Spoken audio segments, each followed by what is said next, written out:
Ran up here and checked my tree stand. Honestly, I didn't figure I'd have nothing left. We just got a burst of wind. There goes a couple of deer right there. We just got a burst of wind.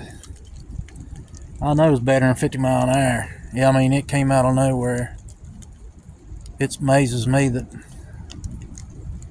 there's no more trees down than what they are. But my stand's still there, and the tree's there, the feeder is there, everything's good. So it's still windy, but it's died down a whole lot. So I'm gonna get out here and head back down, watch a Daytona 500. If I got power, power's done kicked off 2 or 3 times. Appreciate y'all watching. Take care and God bless.